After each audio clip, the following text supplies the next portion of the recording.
So guys, today we'll be discussing about a very interesting company which from being just a hardware provider in the early 90s has managed to actually dominate India's transaction economy completely. So much so that in FY25 itself, मतलब आप समझो FY25 के अंदर इस company ने around 560 crore transactions को ओवरसॉ किया और उनकी जो ओवरऑल ट्रांजैक्शंस की जो वर्थ थी that was around 11.5 lakh crore. और आज इस कंपनी के पास around 1 million that is around 10 lakh merchants they are already associated with this company. All the top banks, they are associated with this company. All the top retailers, they are associated with this company. All the e-commerce players, they are associated with this company. All the quick commerce players, they are all associated with this company. So you can very well understand the enormity of the platform that this company has actually created for itself and how it can dominate into the future, and there is no other player who can actually come close to it. तो इनके पास एक virtual monopoly create हो चुकी है India के अंदर. लेकिन उन्होंने ये सब किया कैसे, उसके बारे में basically will be discussing today itself. ठीक है. The companies name by the name is pine labs. You might have heard about this company somewhere, right. लेकिन आज ना मैं आपको पहले बेसिकली ये बताना चाहता हूँ कि इसकी ना स्टार्टिंग हुई कहाँ से थी. समझ रहे हो. अब गाइस एक बात सोचो, हुआ क्या. For that let me take you back into the early 90s. देखो अर्ली 90s के अंदर ना the transactions were totally in a lot of chaos, right. अब एक बात सोचो कि कोई डिजिटल प्लेटफॉर्म्स तो थे नहीं, एवरीथिंग वाज हैंड रिटन. ठीक है. अब 90s के अंदर होता क्या था, लेट्स सपोज आप एक ना ट्रांसपोर्ट कंपनी आप रन कर रहे हो. ठीक है. आप और आपके पास अराउंड 500 ड्राइवर्स है. ठीक है. अब पॉइंट इज, अब होगा क्या कि आपका जो मेजर सबसे इंपॉर्टेंट जो रिक्वायरमेंट है दैट इज पेट्रोल. अब ड्राइवर्स जो है वो कहाँ खर्चा कर रहे हैं, उतना पेट्रोल डलवा रहे हैं कि नहीं डलवा रहे, वो किस तरीके वो उस पैसे को ढंग से यूज़ कर भी रहे हैं, कहीं वो ओवर रिपोर्ट तो नहीं कर रहे, मेरे से ज़्यादा पैसा तो नहीं ले रहे. There were lot of problems which the companies were facing. ठीक है. और होता क्या था कि अब होता क्या है, जितनी भी ये बड़े बड़े ट्रांसपोर्टर्स थे ना, अब इनके ना जितनी भी ऑयल मार्केटिंग कंपनीज हैं जैसे HPCL, IPCL, आपने इन सब के नाम सुने होंगे, जो पेट्रोल पंप्स जिनके होते हैं, राइट. इनके साथ ना इनके टाइप्स रहते हैं. और ये कहते हैं कि यार अगर आप हमसे ही पेट्रोल लोगे और इतना पेट्रोल लोगे तो हम आपको इतना डिस्काउंट्स देंगे एंड व्हाट नॉट. इस तरीके से इनका पूरा ओवरऑल सिस्टम चलता था. ठीक है. अब हुआ क्या कि ना ट्रांजैक्शंस को ना मैनेज करना बहुत डिफिकल्ट हो जाता था. किसी को कोई क्यूपन देना है, किसी को कोई गिफ्ट कार्ड देना है जी. ठीक है. मान लो अगर उनको कोई होता है ना कि लॉयल्टी पॉइंट्स जैसे हम मिलते हैं. ठीक है. अब उस पॉइंट ऑफ टाइम पे उनको कोई लॉयल्टी पॉइंट्स देने होते थे तो it used to become a lot of mess. ठीक है. अब उस टाइम पे जितनी भी ट्रांजैक्शंस थी, because they were hand written, और जो हम मशीन्स यूज करते थे वो इतनी स्मार्ट नहीं थी, राइट. तो there was a lot of problems and people used to say कि this is like doing business, this is what it takes to do business in India, that is the chaos is part of the game. अब उस point of time पर ना there were few engineers who were thinking about making this process simpler. ठीक है. उन्होंने बोला यार एक काम करते हैं, why not make this hardware smart, कि वो इतना स्मार्ट हो जाए कि वो उसके अंदर हम एक ना सॉफ्टवेयर क्रिएट कर देते हैं. ठीक है. अभी तक तो क्या है, it's just a normal system कि आपने वो किया, वो सिर्फ ट्रांजैक्शन को लिख के दे देगा, बट दैट्स इट. लेकिन वो ये नहीं बता पाएगा कि हम उसको यूज करके यूजेबल फॉर्म में नहीं ले सकते. तो हम ऐसा करते हैं, एक सॉफ्टवेयर को क्रिएट करते हैं. ठीक है. जो कि ना हर एक चीज को ट्रैक करेगा और वो सारे सिस्टम्स को इंटीग्रेट कर देगा. आज ये किस लेवल पर इंटीग्रेटेड है ना, you will be surprise to know. आप सोचो ना, आप एक बात सोचो, आज आप एक छोटी सी ट्रांजैक्शन करते हो, right, and flawlessly it happens, in a click of a second it happens. लेकिन आपको ये नहीं पता उस क्लिक ऑफ अ सेकेंड के अंदर कितने सारे चेन ऑफ पूरे इकोसिस्टम के थ्रू होती हुई वो ट्रांजैक्शन अप्रूवल होने के बाद तब जाकर वो आपको एक सेकंड में आप पेमेंट कर देते हो. ठीक है. मतलब आप ये समझो कि अगर मान लो कि आप UPI पेमेंट कर रहे हो आज की डेट में, just to help you understand, आप UPI पेमेंट कर रहे हो, एक सेकंड में आपने UPI पेमेंट कर दी, लेकिन उतने अमाउंट में आपके बैंक अकाउंट से पैसे भी कट गए. जो वो मशीन है उसने आपके बैंक के साथ भी ट्रांजैक्ट कर कोऑर्डिनेट कर लिया, दूसरे बैंक के साथ भी कर लिया, और जो मर्चेंट के पास पैसे ही पहुंच गए पीछे पूरा. और ये नेटवर्क के थ्रू किस तरीके से गया, बेसिकली मैं आपको ना आज ये पूरा इकोसिस्टम समझाने की कोशिश कर रहा हूँ. ठीक है. कि ये पूरा पीछे का प्रोसेस किस तरीके से चलता है. Are you with me. ठीक है. तो that is something which is happening now. अब एक बात सोचो, उस पॉइंट ऑफ टाइम पर ना इन्होंने क्या किया, जैसे फॉर एग्जांपल मैं पाइन लैब्स का आई एम पाइन लैब्स, ठीक है, और आप सारे जितने हो ना आप मर्चेंट्स हो, ठीक है। अब मैंने क्या किया, आपके पास ना मशीन्स आपको लाकर देनी स्टार्ट कर दी। मैंने आपको बोला यार ये मेरी स्मार्ट मशीन है, आप इसको यूज़ करो, इसके अंदर मैं एक सॉफ्टवेयर मैंने डाला हुआ है, ये आपके प्रोसेस को, आपकी ट्रांजेक्शन को बहुत ईजिली इंप्रूव कर देगा, ठीक है। अब होता क्या था कि because I am new to the system, digital economy तो कुछ नाम की चीज़ उस टाइम पे एग्जिस्ट ही नहीं करती थी, ठीक है। तो हुआ क्या कि मैं अगर आपको वो चीज़ दे रहा हूँ, मेरी मशीन जो है ना वो बहुत एक्सपेंसिव है, मेरी मशीन जो है वो 10-15 हज़ार रुपये की है, लेकिन अगर मैं आपसे बोलूँ कि नहीं मुझे इसके 10-15 हज़ार रुपये आप दो, तो आप बहुत जल्दी एक्सेप्ट नहीं करोगे क्योंकि आपको नहीं पता, ठीक है। अब मुझे क्या करना है, मुझे स्केल चाहिए, मैं चाहता हूं कि पहले ना I make you guys dependent on my product, right, I want to make you dependent on my product. तो मैंने क्या किया, मैंने बोला कोई बात नहीं, आप सारे मर्चेंट्स हो, आप एक काम करो, आप ना सिर्फ 500 रुपीज़ मंथली मुझको रेंट दो, ठीक है, आप सिर्फ मुझको रेंट दो इस चीज़ का, इस मशीन को यूज़ करने का, और इसका जो वियर एंड टीयर होगा वो भी मैं मैनेज करूंगा, सॉफ्टवेयर भी होगा वो भी मैं मैनेज करूंगा, ठीक है। तो इनिशियल ईयर्स के अंदर ना this company used to be loss making, समझ रहे हो, क्योंकि सिंपल सी बात है यार, आज मुझे सबको पूरा मेरे को इकोसिस्टम क्रिएट करना है। ऑब्वियसली एक चीज़ समझो, कोई बंदा जब फर्स्ट टाइम कोई चीज़ क्रिएट करने की कोशिश करता है ना, तो वो ये नहीं सोचता कि मेरे को पूरा इकोसिस्टम क्रिएट करना है, वो धीरे धीरे along the way things starts to happen, right. तो उन्होंने क्या किया, एक एक करके ना सारे मर्चेंट, पहले उन्होंने स्टार्ट किया पेट्रोल पंप प्रोवाइडर से। इन्होंने बोला यार सबसे पहले हम एक काम करते हैं, इनकी ट्रक ड्राइवर्स की ना, क्योंकि ट्रांजैक्शन बहुत छोटी छोटी होती थी और बहुत सारी होती थी, उनको ट्रैक करना बहुत डिफिकल्ट था, और कंपनी को लगता था कि यार ये सारा का सारा मेरा पैसा मतलब सही जगह यूज़ कर भी रहे कि नहीं कर रहे, तो हमें ना एक ऐसा सिस्टम चाहिए कि यार आप ना सिर्फ इन सिलेक्टेड पेट्रोल पंप्स पे ही आप पेट्रोल डलवा सकते हो, और यहाँ की सारी ट्रांजैक्शंस जो है ना वो सीधे जाएगी कंपनी के अकाउंट में, जिससे कि कंपनी आराम से उसको ट्रैक कर सके।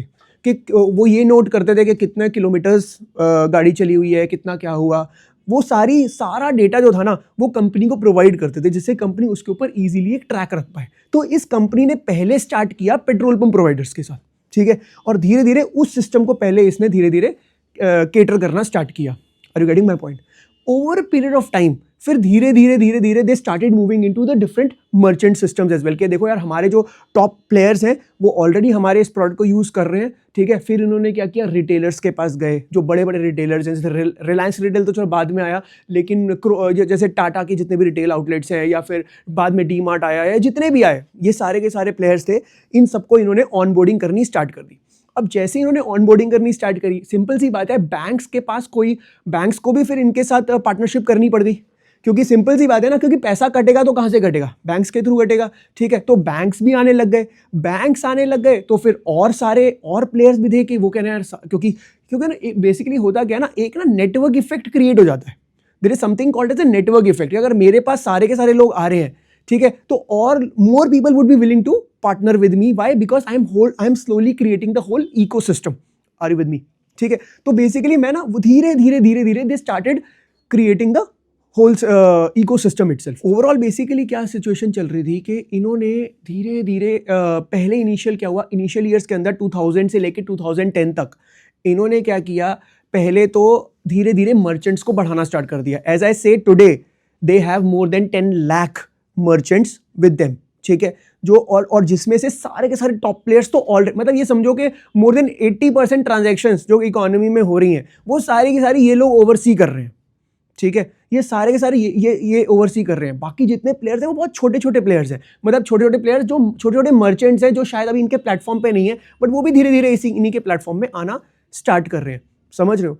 अब इन्होंने ना बेसिकली क्या किया, इनके ना एक बार ना इनके सॉफ्टवेयर को थोड़ा सा समझना पड़ेगा कि इनके सॉफ्टवेयर में ना कौन कौन सी टाइप की सर्विसेज हैं। Why it is important? क्योंकि आज कंपनी की प्रॉफिटेबिलिटी या कंपनी की आने वाली पोटेंशियल को अगर आपको समझना है ना, तो आपको ये समझना बहुत जरूरी है कि ये इनका ओवरऑल मतलब बिजनेस मॉडल है किस चीज पर। सबसे पहले एक काम करते हैं, हम ये डिस्कस करते हैं कि एक ट्रांजैक्शन अगर होती है ना, तो उसके अंदर कौन कौन से प्लेयर इन्वॉल्व है। देखो एक बात समझो, मान लो कि I am a customer and I go to a certain merchant. मैं मान लो मैं क्रोमा के आउटलेट पे गया और मेरे को वहां से एक फ़ोन खरीदना है, ठीक है। If I want to buy a phone there, ठीक है, तो होगा क्या, सबसे पहले वो ट्रांजैक्शन जब करेंगे तो पहला हो गया ये मर्चेंट, ठीक है। मर्चेंट जो है ना वो क्या करेगा, पाइन लैब का वो हार्डवेयर वो जो मशीन है उनकी, उसके ऊपर ट्रांजैक्शन करवाएगा, ठीक है।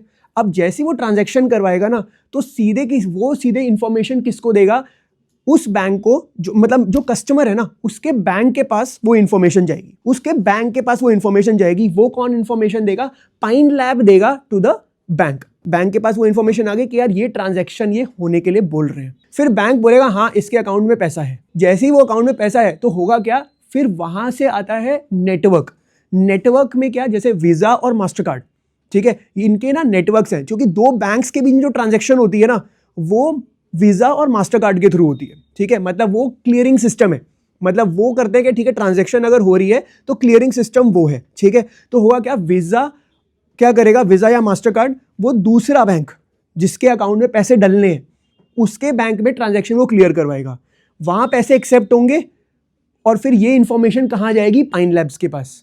समझ रहे हो इस बात को। फिर पाइन लैब बोलेगा कि यार पेमेंट हो चुकी है, आप ये प्रोडक्ट दे दो आगे। Do you understand the whole system, किस तरीके से सिस्टम चल रहा है, ठीक है।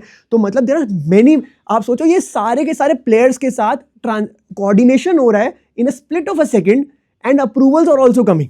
तो सोचो कि कितना एफिशिएंट सिस्टम है ये, ठीक है, किस तरीके से इन्होंने पूरे सिस्टम को इंटीग्रेट कर रखा है। और अभी इसके अंदर और भी चीज़ें आ रही हैं कि, और क्योंकि आज की डेट में सिचुएशन देखो, आज आपके पास गिफ्ट कार्ड्स आते हैं, कैशबैक्स आते हैं, लॉयल्टी कार्ड्स आते हैं, समझ रहे हो, इतनी सारे टाइप ऑफ प्रोडक्ट्स हैं। आप बोलोगे नहीं मुझको तो EMI भी चाहिए, ठीक है, या फिर सब कुछ हो सकता है, और वो सब कुछ स्प्लिट ऑफ अ सेकंड के अंदर ये ट्रांजैक्शंस हो रही हैं। और ये सारी की सारी चीजें कौन करवा रहा है, पाइन लैब्स। कैसे कर रहा है, लेट्स जस्ट अंडरस्टैंड दैट। इन्होंने सबसे इनका जो फ्लैगशिप जो इनका जो सॉफ्टवेयर है उसका नाम है प्लूटस सॉफ्टवेयर। देखो आपको ना सारे सॉफ्टवेयर के एक एक नाम याद रखने की जरूरत नहीं है, ठीक है, वो तो just because I was researching the company deeply तो फिर मैंने वो सारे के सारे सॉफ्टवेयर को समझा। बट डेफिनेटली आपको ना एक पूरा ओवरऑल एक बेसिक आइडिया जरूर होना चाहिए कि how things are really happening. Are you with me, ठीक है। तो ना देखो सबसे पहले जब मान लो कि मैं आप मर्चेंट्स हो, ठीक है, आपको जो मैं मशीन दे रहा हूँ ना उसके अंदर मैंने प्लूटस सॉफ्टवेयर, सबसे पहला जो मेरा प्रोडक्ट था वो प्लूटस सॉफ्टवेयर ही था। उस प्लूटस सॉफ्टवेयर के अंदर ना सारी की सारी ट्रांजैक्शंस बहुत ही नीटली वो इकट्ठा कर सकते थे। आप उस डेटा को यूजेबल फॉर्म में जिसको जो इन्फॉर्मेशन चाहिए उसके हिसाब से आप लोगों को दे सकते थे, ठीक है, ठीक है। तो इसको पॉइंट ऑफ सेल भी बोलते हैं बेसिकली, कि यहाँ ये बेसिकली पॉइंट ऑफ सेल, जहाँ पे आप प्रोडक्ट रिटेल से खरीदने जा रहे हो वहाँ पर जो मशीन होगी उसको बेसिकली उस पर प्लूटस सॉफ्टवेयर है, ठीक है।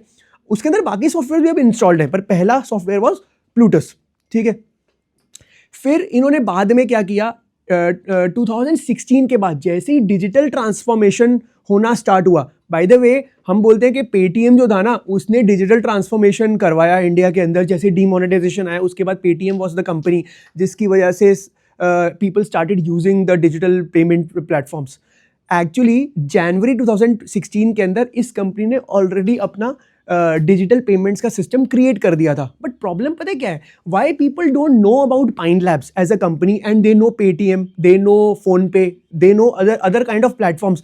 क्योंकि ये जो कंपनी थी ना, ये कंपनी ज्यादातर काम किस में कर रही थी, जो B2B प्लेयर्स थे, ये बिहाइंड द सीन्स काम कर रही थी। किसी की नजर गई ही नहीं इस कंपनी के ऊपर कि ये कंपनी क्या करती है। जो फेमस तो हमारे बीच में फेमस तो तब होगी ना जब हम लोग उस प्रोडक्ट को यूज कर रहे होंगे, तभी जाके हमें पता लगेगा नहीं यार ये चीज, ये कंपनी तो बहुत ज्यादा आगे बढ़ रही है। Are you getting my point. लेकिन हुआ क्या, इन दी अर्ली 90s ये हमारे लिए काम नहीं कर रही थी। They were working to make the processes simpler for the companies, for the corporates. Are you getting my point, and making the transaction simpler for the merchants. और वो पीछे का बैकएंड पूरा संभाल रही थी। फिर इन्होंने क्या सोचा कि यार अब एक काम करते हैं, अब क्योंकि ये जो इनकी मशीन है ना, इट वाज वेरी एक्सपेंसिव, ठीक है। तो इन्होंने बोला यार देखो जो बड़े बड़े प्लेयर्स हैं उनको तो मैं अच्छी वाली मशीन ला कर देता हूँ, ठीक है, उनके लिए तो मैं अच्छी मशीन लगा कर देता हूँ क्योंकि उनको ज़्यादा डेटा की रिक्वायरमेंट भी है, ठीक है, and they will be willing to pay me a little more also, right. तो उनके लिए प्लूटस सॉफ्टवेयर। लेकिन ऐसे आप देखते हो ना बहुत सारे जो रोड साइड पे जितनी भी दुकानें खुली हुई हैं या जितने छोटे छोटे प्लेयर्स हैं जो भी आपसे आज, जैसे आप कोई सब्जी लेने जाते हो तो भी वो वहाँ पे उसके भी पैसे आप उससे कर देते हो। अब उसके लिए क्या किया उन्होंने, एक चीपर मशीन को उनको पकड़ाना शुरू कर दिया कि ये मशीन आप रखो, अब इसके अंदर आपकी भी सारी ट्रांजैक्शंस, आप इसके अंदर भी आप अपना पेमेंट ले सकते हो, लेकिन वो payment is happening through pine labs only, payment is also happening through pine labs only, लेकिन उसके लिए अलग सॉफ्टवेयर था, मोज़ैम्बिक करके सॉफ्टवेयर था, ठीक है, जस्ट सो यू नो। फिर इन्होंने क्या किया 2016 के बाद, क्योंकि ये सिस्टम जो था ये क्योंकि इसके अंदर पोटेंशियल तो बहुत दिख रहा था अब, क्योंकि और आगे भी है यार, आपको पता ही है कि डिजिटली ट्रांजैक्शंस कितनी इंपॉर्टेंट होने वाली है in the coming 1 or 2 decades, right. तो इन्होंने क्या किया, सारे सॉफ्टवेयर तो इनके पास थे नहीं, बट इतने टाइम पर ना इन्होंने क्या किया, इन्वेस्टर से पैसा रेज करना स्टार्ट कर दिया। सिकोया कैपिटल, ये बड़े बड़े जो प्लेयर्स थे, इन लोगों ने इसके अंदर इन्वेस्ट किया, इस इकोसिस्टम के अंदर, और इन्होंने क्या किया, बहुत सारे सॉफ्टवेयर्स को बाय आउट करना शुरू कर दिया। लाइक एक सॉफ्टवेयर था क्विक सिल्वर, ठीक है। क्विक सिल्वर सॉफ्टवेयर क्या है, बेसिकली वो गिफ्ट कार्ड्स का पूरा सिस्टम मैनेज करता है। कि यार अब एक बात सोचो, आपको कैशबैक आ रहा है, ठीक है, कितना आ रहा है, क्या आ रहा है, और फिर बैंक को कैसे पता चलेगा आपके पास कैशबैक है, ठीक है, और उसके हिसाब से आपके पैसे डिडक्ट करके अमाउंट को कम करके फिर आपसे चार्ज करना है, वो सारी चीज़ें कैसे होंगी, और बैंक को कैसे पता, किसको पता है। तो पॉइंट इज, उसके लिए there is a separate software, are you getting my point. वो क्विक सिल्वर सॉफ्टवेयर है, ठीक है। वो क्विक सिल्वर के अंदर वो पूरी, मैं आपको अभी ना I will give you a live example, जैसे एक ट्रांजैक्शन होती है तो कैसे कैसे पूरा सिस्टम चलता है ना, तो आपको पूरा एक एक चीज़ का यूज समझ आ जाएगा, समझ रहे हो। पर एक बार पहले ना हम सिर्फ सॉफ्टवेयर का मतलब समझ लेते हैं कि सॉफ्टवेयर है क्या, ठीक है। क्विक सिल्वर है, वो गिफ्ट कार्ड्स वगैरह को मैनेज करेगा। एक इन्होंने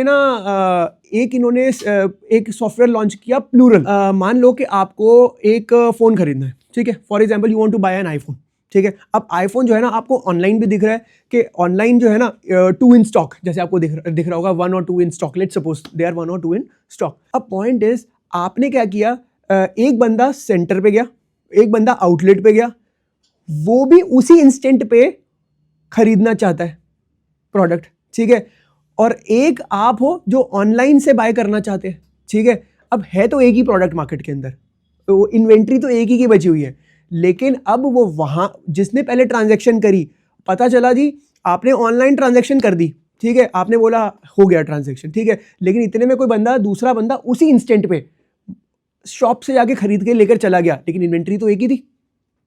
are you getting my point. तो फ्लॉलेसली ये सिस्टम को इंटीग्रेट कैसे किया जाए, जिससे कि जो रिटेल में हो रहा है, ऑफलाइन जो हो रहा है, और ऑनलाइन जो पेमेंट प्लेटफॉर्म चल रहे हैं, उनमें आपस में सिंक कैसे बने। उसके लिए उन्होंने बोला एक प्लूरल करके एक सॉफ्टवेयर लॉन्च कर दिया कि यार अगर मान लो आपने ऑनलाइन बुक कर दिया, तो आपको एक ऑर्डर आईडी दिया जाएगा कि ये आपका ऑर्डर आईडी है। उसी टाइम पर ही उस रिटेल आउटलेट को कि भैया ये वाला ऑर्डर बुक, ये वाला इन्वेंट्री बुक हो चुकी है, ये किसी और को मत सेल कर देना। उसके लिए ओवरऑल उन्होंने क्या किया, एक प्लूरल करके एक सॉफ्टवेयर लॉन्च कर दिया, ठीक है, जो ये वाली ट्रांजैक्शंस को करेगा। Are you with me. एक इन्होंने क्या किया, फेव करके एक उनकी एक और सॉफ्टवेयर था, एक और ऐप पर से, ठीक है। अब उसके अंदर क्या है, बहुत सारे आपको ना ऑफर्स मिलेंगे कि आपको ये खरीदना है तो अगर आप ऐसे इतना खरीदोगे तो आपको इतने कैशबैक्स मिलेगा, व्हाट नॉट, ऐसे करके सिस्टम हो गया। आजकल आपने देखा होगा कंपनीज क्या करती हैं, वो अमेजोन के गिफ्ट कार्ड्स पे कर दे देती हैं, ठीक है। मतलब वो कहेंगे यार ठीक है, हम आपको, आप अमेजोन से खुद 10,000 रुपये का आपको हमने आपको गिफ्ट कार्ड दिया हुआ है। वो क्विक सिल्वर के थ्रू, क्विक सिल्वर जो है ना वो उसको पूरा मैनेज कर रहा है कि यार अगर मान लो कि मैं एक कंपनी हूँ, मेरे 10,000 एम्प्लॉयज़ हैं और सबको मैंने 10,000 रुपये पे देने हैं, ठीक है, गिफ्ट कार्ड देना है, तो बल्क में वो कैसे मैनेज करेगा, वो उस सॉफ्टवेयर के थ्रू वो मैनेज करवाएंगे। आर यू विद मी, ठीक है। ऐसे करके ना ओवरऑल मतलब एवरीथिंग इज कनेक्टेड। चलो अब एक इसका एग्जांपल समझते हैं, ठीक है। अब हुआ गया, लेट्स सपोज के for example let's suppose you want to buy an iPhone. मान लो 1 लाख रुपए का आईफोन है, ठीक है। अब आपने वो आईफोन को खरीदना था, आप मेरे आउटलेट पे आए। अब आउटलेट पे जैसे ही आए और आपने बोला कि यार मेरे पास ना 10,000 रुपये का मेरे पास एक गिफ्ट कार्ड पड़ा हुआ है, वो करो, और मुझे ना और मुझे ये आईफोन खरीदना है। तो अब मैं क्या करूँगा, फॉर एग्जांपल मेरे पास मेरे पास वो जो मशीन है, ठीक है, उसके अंदर वो जो प्लूटस सॉफ्टवेयर है, उसके अंदर मैं पहले डालूंगा कि 1 लाख रुपये का पेमेंट है। फिर आप बोल रहे हो मेरे पास कैशबैक भी है, सॉरी मेरे पास ना कैशबैक या गिफ्ट कार्ड कुछ भी पड़ा हुआ है आपके पास। अब वो कौन चेक करेगा, क्विक सिल्वर चेक करेगा, ठीक है। तो मैं प्लूटस क्या कर रहा है, वो बोल रहा है क्विक सिल्वर को कि चेक करो इसके पास है भी ये गिफ्ट कार्ड। तो वो उसी टाइम पे चेक करेगा, हाँ इसके पास 10,000 का गिफ्ट कार्ड है, ठीक है, डिडक्ट करो। वो डिडक्ट करा, वो मर्चेंट के अकाउंट में आया, ठीक है। वो अमाउंट जो है ना बेसिकली वो जैसे ही वो कटा और वो पैसा व्हाट यू कॉल, इतने में उनका बिल दिखा रहा है, अब 90,000 का बिल है। अब इतने में क्या वो कह रहा है यार देखो 10,000 रुपीज़ मैं अपने डेबिट कार्ड से पे करना चाहता हूँ, 10,000 रुपीज़ डेबिट कार्ड से पी गए, कितना बचा? 80,000 बच गया। अब अगर मुझे 80,000 के ऊपर ना अब मुझे EMI चाहिए, मैं सारा का सारा एक साथ नहीं पे करना चाहता, समझ रहे हो?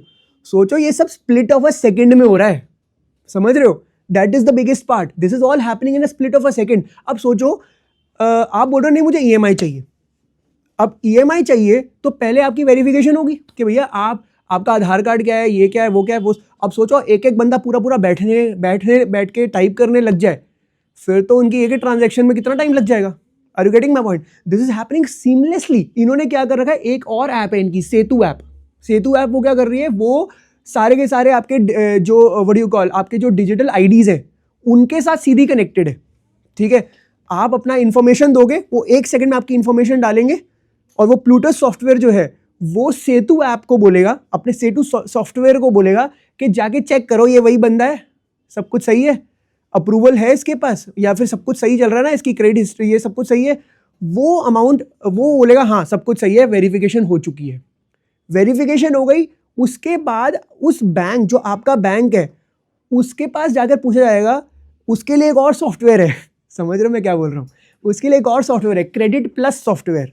क्रेडिट प्लस सॉफ्टवेयर क्या करेगा, वो ये चेक करेगा आप एलिजिबल भी हो EMI के लिए, आपको इतनी क्रेडिट लिमिट मिलनी भी चाहिए। वो चेक कौन करेगा कि आपके पास आपकी क्रेडिट स्कोर क्या है, वो सारी की सारी चीजें क्रेडिट प्लस आप कर रहा है, समझ रहे हो मेरी बात?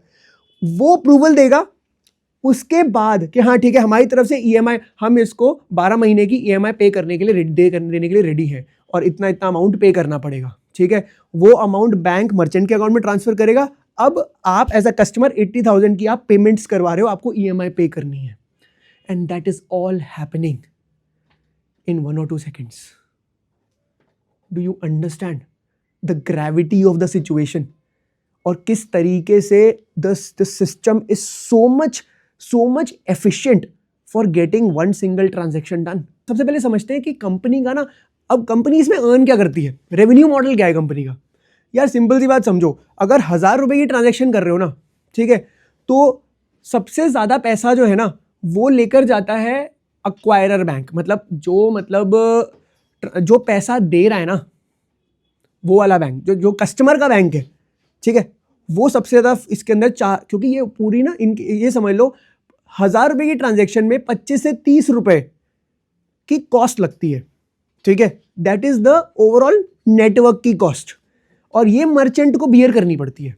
Do you understand this thing? मतलब आपने तो 1,000 रुपए दे दिए, लेकिन उसके अकाउंट में 970 से 985 रुपीज के बीच में आता है, मतलब 15 से 30 रुपीज उसके कट होते हैं for the services that they are providing to the merchant. Do you understand this thing? अब वो मर्चेंट, सिंपल सी बात है, मर्चेंट भी दे आर वेरी स्मार्ट, वो अपनी कॉस्ट के अंदर उसको इंक्लूड करके चलते हैं और वो आपके प्राइस को ही बढ़ाकर चलते हैं। कुछ बात समझ रहे हो? तो ऐसा नहीं है मतलब वो they are you know taking the money from you only for all the services, getting my point? तो 15 से 30 रुपए कटते हैं, समझ रहे हो इस बात का मतलब? अब इसके अंदर क्या है ना, सबकी अपनी अपनी कॉस्ट है। इसमें जो अक्वायरर बैंक है उसकी 1.5 to 2% तक वो चार्ज करता है, ठीक है? सेकेंड थिंग, वीज़ा, और क्योंकि ये वीज़ा और मास्टर कार्ड है, ये भी अपने प्लेटफॉर्म की फी चार्ज करेंगे, क्योंकि यार ये क्या कर रहे हैं, क्लियरिंग कौन करवा रहा है बैंक की? एक बैंक से दूसरे बैंक में जो ट्रांसफर हो रहा है पैसा, एक्चुअल पैसा जो ट्रांसफर हो रहा है, that is happening through visa and master card, समझ रहे हो? तो इनकी भी 0.4 से 0.6% के बीच में इनकी कमीशन रहती है, ठीक है? फिर जो मर्चेंट के अकाउंट में पैसा आ रहा है, उस बैंक ने भी थोड़ा बहुत सर्विसेज दी है, तो उसका भी थोड़ा बहुत फीस रहती है। इनकी फीस जो होती है ना वो 1 to 3 रुपीज होती है, सिर्फ परसेंट में भी अभी तक नहीं होती। जो ये पाइन लैब है, इसकी जो फी है पर ट्रांजैक्शन वो 1 से लेके 3 रुपीज तक की एक ट्रांजैक्शन की फीस रहती है। उस 15 से 30 रुपीज के बीच की बात कर रहा हूँ, कुछ बात समझ रहे हो? नाउ द थिंग इज, लेकिन साथ में ना अब इनके पास और बहुत बड़ा इंपॉर्टेंट पार्ट इनके पास क्या है वो समझो आप। देखो 2 चीजें हैं, पहला तो ट्रांजैक्शन फीस, दूसरी चीज इनके पास जो है ना that is the value added services that they are giving. सोचो अगर इनका जो मेन पैसा जो बनता है ना पाइन लैब्स का, और that is exactly what they have discussed in this quarter की कॉन कॉल एज वेल। उन्होंने बोला कि why they are so bullish about the future. हर बार मैनेजमेंट आके अपना व्यू पॉइंट देती है ना, तो उसने बोला यार देखो सिंपल सी बात है, ये जितने भी वैल्यू एडेड सर्विसेज कौन सी है, जैसे गिफ्ट कार्ड हो गए, ठीक है, या फिर EMI सिस्टम हो गया, ठीक है। अब अगर मान लो EMI सिस्टम अगर करवाया जाता है ना, तो इसके अंदर ना जो फीस है वो सारी की सारी पाइन लैब को मिल रही है, उसके अंदर नेटवर्क वगैरह का कोई इशू नहीं है, क्योंकि अभी तक क्या है, बाकी की ओवरऑल जो ट्रांजैक्शन कराई जा रही है उसके अंदर सारे प्लेयर्स को ओवरऑल पैसा दिया जा रहा है। Do you understand this thing? लेकिन जो पाइन लैब ने बोला, जैसे मान लो कि HDFC बैंक से पाइन लैब बात कर रहा है कि यार देखो ये इस कस्टमर को EMI करवाना है, लेकिन इसके अंदर तो और कोई भी प्लेयर नहीं है। तो इस वाली जो ट्रांजैक्शन है ना कि EMI में कन्वर्ट होगा, तो इसकी जो फीस है, अगर मान लो 1 लाख रुपए का फोन है तो 1-2% उसकी अगर फीस जो है, तो 1000-2000 रुपए की जो फीस है वो किसको मिलेगी? पाइन लैब्स को। तो वहां से ना इनकी एक्चुअल अर्निंग स्टार्ट होगी। Do you understand this point? तो अब अगर इसलिए पाइन लैब, देखो एक चीज समझो, एक होता है जो इनका प्लूटस सॉफ्टवेयर जो था, जो जिसके थ्रू इन्होंने धीरे धीरे नेटवर्क बनाया, वो इनका हमेशा एक हाई केपेक्स बिजनेस है। You understand high capex? Capital expenditure क्या है यार? क्योंकि सिंपल सी बात है ना, 15-15 हज़ार की मशीन मैं 500-500 रुपये रेंट ले रहा हूँ इनसे, और फिर वो खराब भी हो जाती है, फिर सॉफ्टवेयर भी इनको फ्री दे रहा हूँ, ये मैं चाह रहा हूँ तुम यूज़ करो, क्योंकि और मुझे एक नहीं कई सालों से मैं इनको दिए जा रहा हूँ सर्विस। क्यों? क्योंकि मुझे एक इकोसिस्टम क्रिएट करना था, ठीक है। तो ये है कस्टमर ऑनबोर्डिंग, क्या लोग आए तो सही मेरे प्लेटफॉर्म पे, ठीक है। तो उसमें मेरे को खर्चा ज़्यादा हो रहा है मेरा, लेकिन अब after so many years the company is coming to a point जब वो यहाँ से ना बहुत अलग लेवल पर प्रॉफिटेबिलिटी अपनी इंक्रीज कर सकती है। Obviously you will have to keep tracking the company, ठीक है, but the future holds a lot of promise for this particular company itself. एक चीज समझो, कोई और इस कंपनी का प्लेटफॉर्म, बेसिकली अगर आप ये समझो ना, इस कंपनी के पास ना कंपेटिटिव एज है, या इसको एक टर्म यूज करी जाती है, इकोनॉमिक मोट बोलते हैं। You understand what is economic मोट? ठीक है, मतलब इकोनॉमिक मोट इज समथिंग कि यार ये एक ऐसी चीज है जो कंपनी के बिजनेस मॉडल को डिसलॉज नहीं कर सकता, ठीक है। कोई और इट इज वेरी डिफिकल्ट कि कोई इस कंपनी को आगे डिसलॉज करके चला जाए, क्योंकि यार एक बात बताओ, इसमें ना काफी सारे रीजंस है। पहला रीजन तो क्या, क्योंकि मेरे पास अब 10 लाख मर्चेंट ऑलरेडी है, ठीक है। मैंने 20 साल से 25 साल से मैं ऑलरेडी अपने प्रोसेस को ऑपरेशंस के थ्रू अपने वर्क को प्रूव कर चुका हूं, ठीक है। और आप सोचो कि कितनी 550 crore transactions happened in a single year. 11.5 lakh crore की ट्रांजैक्शन तो मैंने ही ओवरसॉ करवा दी, ठीक है। अब सोचो कि कोई और रिटेलर या ई कॉमर्स का प्लेयर या क्विक कॉमर्स का प्लेयर, क्या आपको लगता है कि वो इतना रिस्क लेंगे कि किसी न्यू कंपनी को वो बोलेंगे ठीक है अब आप कर लो हमारे लिए? अगर उसने कुछ गूफ अप कर दिया तो look at the size of the transactions. अगर कहीं पे कुछ गलतियां हो गई, कुछ सॉफ्टवेयर में ग्लिचेस आ गए, तो कौन मैनेज करेगा? क्या उससे कंपनी का ब्रांड नेम खराब नहीं होगा? Don't you think? क्या कंपनी का ब्रांड नेम खराब नहीं होगा? तो क्या कंपनी वो रिस्क ले सकती है? कंपनी वो रिस्क ही नहीं ले सकती। फिर कंपनी को पता है सारे बैंक्स भी यही हैं, बैंक्स को पता है सारे मर्चेंट्स और कंपनीज यहाँ है, मतलब बेसिकली आप समझ रहे हो, everyone is hooked to each other. ये पता है नेटवर्क इफेक्ट किस चीज में काम आता है? ऐसे बिजनेसेस के अंदर कि जितने ज्यादा लोग उसके अंदर एक्ट आएंगे उतना बिजनेस की वैल्यू बढ़ेगी। Like for example social media platforms, if you think about it, right? Social media में why we are on Instagram? Why? Because everybody is on Instagram. That creates the value in the overall system itself. Are you getting my point? अब मैं आपको बोलूंगा चलो यार एक नई social media app बनाते हैं, will you guys join that app? अब बोलो मेरे फ्रेंड्स तो है ही नहीं वहां पे, किस किस को कन्विंस करूंगा कि वहां पे आ जाओ? तो छोड़ो भाई, यही सही है। कुछ बात समझ रहे हो? सबसे बड़ी बात ये है, सबसे बड़ी चीज ये एक इन्होंने पूरा इकोसिस्टम क्रिएट किया। सेकंड थिंग, यार मेरे जितने भी आउटलेट्स पे जो वर्कर्स हैं, जो मेरे वहां पे कंपनी में जो लोग काम कर रहे हैं, यार वो सब ना, मतलब उनको मैंने सॉफ्टवेयर पे ट्रेनिंग दी है, and it is very difficult to teach these people जो वहां पे पैसा काट रहा है। अब मैं उसको बोलूँ ये सॉफ्टवेयर नहीं, अब ये वाला सॉफ्टवेयर यूज करना है, अरे भाई तो क्या मुझको ट्रेनिंग कॉस्ट नहीं देनी पड़ेगी? उसकी ट्रेनिंग भी करवानी पड़ेगी, ठीक है। तो ट्रेनिंग ऑन करवाएगा, उनको कौन सिखाएगा? उनको फिर सारा प्रोसेस फिर से समझाओ, and they don't understand things easily. उन्होंने कुछ गलती कर दी तो उसका मैनुअल एरर कौन लेगा? तो एक तरफ से समझ रहे हो, उधर से इकोसिस्टम क्रिएट हो चुका है, इधर से स्विचिंग कॉस्ट बहुत हाई है, वो चाह के भी किसी और जगह पे नहीं जा सकते, कोई नया प्लेयर आ ही नहीं सकता। Kind of a virtual monopoly they have created in the whole system. Think about it. And all the companies are dependent on Pine Labs. आज आप यूपीआई भी करवा रहे हो, वो भी पाइन लैब्स के थ्रू करवा रहे हो। हम बोल रहे हैं UPI has a lot of potential, but यार वो कंपनी तो सोचो ना जो सबको अक्रॉस द बोर्ड, वो कह रहे मेरा तो कोई कंपटीशन ही नहीं है, आप तो फिर भी compete कर रहे हो कि नहीं मैं फ़ोन पे यूज़ करूँ, मैं भारत पे यूज़ करूँ, मैं कौन सा पेटीएम यूज़ करूँ, मैं कौन सा यूज़ जी पे यूज़ कर लूँ। वो कह रहा है जो मर्जी यूज़ करो, आना तो मेरे पास ही है।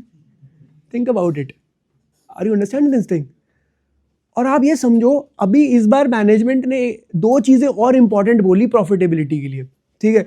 एक चीज़ उन्होंने बोली कि यार देखो, एक टर्म होती है डीसीपी, डिजिटल चेक पॉइंट्स, ठीक है। डिजिटल चेक पॉइंट्स जो है ना, बेसिकली वो कह रहे हैं जितने भी overall transactions that are happening वो डीसीपी हो गए, ठीक है। वो कह रहे हैं out of four digital check points सिर्फ एक बंदा हमारी value added services at this point use कर रहा है, मतलब वही ईएमआई और वो वाली, मतलब सोचो पोटेंशियल। वो कह रहे हैं कि अगर मैं यहां से 10 लाख मर्चेंट है ना, मैं 10 लाख से ऊपर में मर्चेंट भी इंक्रीज ना करूं और सिर्फ उन मर्चेंट्स को ये कन्विंस करूं कि आप ना ईएमआई सर्विसेज भी देना स्टार्ट कर दो अपने कस्टमर्स को, देखो आपका बिजनेस बढ़ना स्टार्ट हो जाएगा। और मैं वो बोलूं तो आप समझ रहे हो कि एक एक ट्रांजैक्शन के ऊपर किस लेवल का अर्निंग मेरे को आ सकता है। जहां मैं उस प्लेटफॉर्म के लिए 1 से 3 रुपए चार्ज कर रहा हूं, वहां एक ट्रांजैक्शन में मुझे 500, 1000, 2000 रुपए मिल सकते हैं। Do you understand this thing? तो अगर मैं नए कस्टमर को ऑनबोर्ड ना भी करूं और मैं सिर्फ इन्हीं लोगों जो करंट एग्जिस्टिंग सिस्टम है उन्हीं को कन्विंस करूं कि आप ये सर्विसेज प्रोवाइड करो, वैल्यू एडेड सर्विसेज को इंक्रीज करो, गिफ्ट कार्ड्स और करो। अब प्रॉब्लम पता है क्या थी गिफ्ट कार्ड्स की ना, अभी ये जीएसटी का, अभी आपको पता है जीएसटी कट्स हुए, बहुत सारी क्लैरिटीज ना, मतलब इस बार गवर्नमेंट ने सितंबर के अंदर दी है। उससे पहले क्या हो रहा था, गिफ्ट कार्ड के ऊपर ना कंफ्यूजन थी कि इसके ऊपर जीएसटी कितना लगेगा। मान लो कि मैं कंपनी हूँ, ठीक है, मान लो, और आप सारे मेरे इंप्लॉइज हो, ठीक है। अब 10,000 इंप्लॉइज हैं, अब और मुझे आप सबको 10,000 रुपये देने हैं, ठीक है। पहले उनको ये था कि पहले अगर मैं जैसे ही आपको 10,000 दूंगा तो इसके ऊपर जीएसटी कंपनी को पे करना पड़ेगा। अब गिफ्ट कार्ड, पता है प्रॉब्लम क्या होती है, गिफ्ट कार्ड ना जरूरी नहीं है कि आप यूज करोगे ही करोगे, क्योंकि उसके अंदर ना कंडीशन है कि अगर इस साल के अंदर इस आउटलेट पे अगर आपने ये खरीदना चाहो तो आप खरीद सकते हो, ठीक है। जैसे अमेजॉन गिफ्ट कार्ड है तो अमेजॉन पे ही खरीद सकते हो, और ये 12 महीने का ही है, उसके बाद ये एक्सपायर हो जाएगा। तो हो सकता है कुछ लोग यूज करेंगे, हो सकता है कुछ लोग भूल भी जाएंगे, नहीं यूज करेंगे, कुछ भी हो सकता है, don't you think?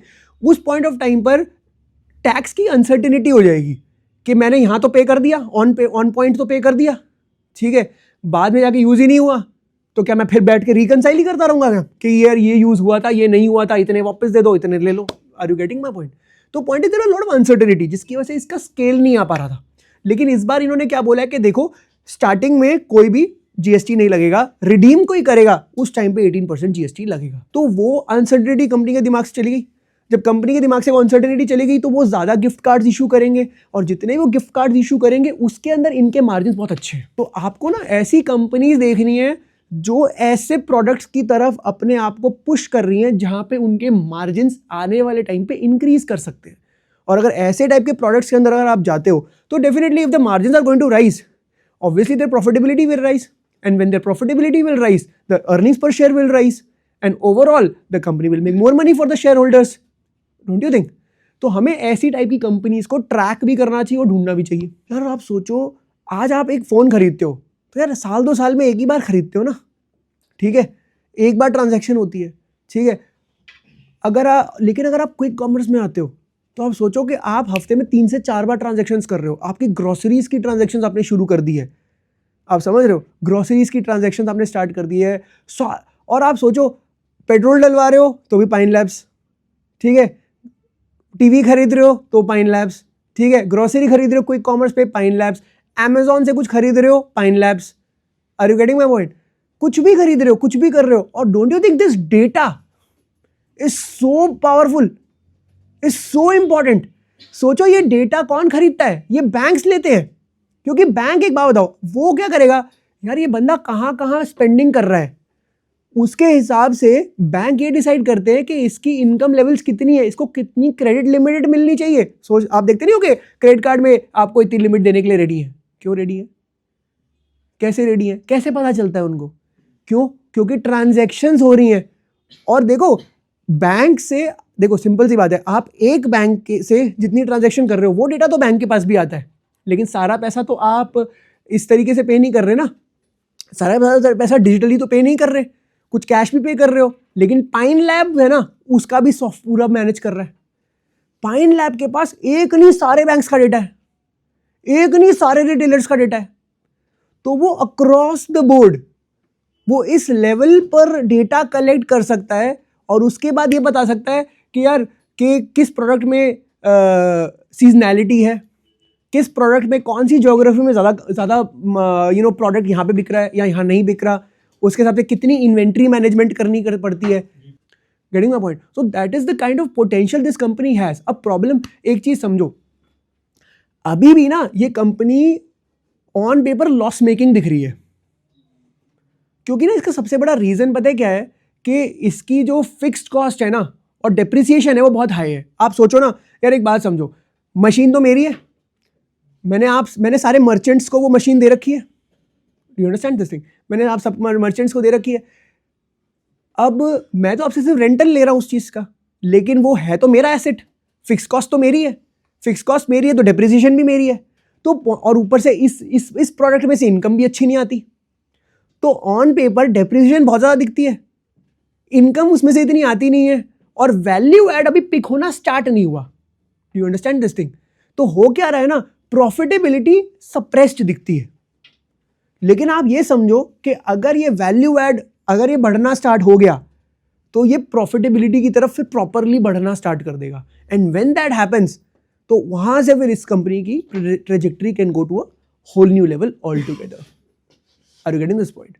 But yes, as I just said कि lot of things are there, lot of parameters are there which needs to be focused upon, company needs to be tracked. When you see that okay, track करते करते आपको समझ आ रहा है कि now this is the time when the company will start performing really well, that is when it can become a great investment opportunity.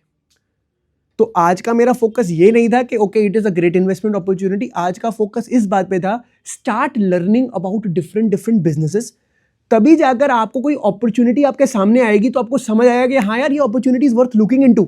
या जब business ही नहीं पता तो ट्रैक क्या करोगे? Are you getting a point? So that is something that you should be focusing upon. I hope you understand this thing.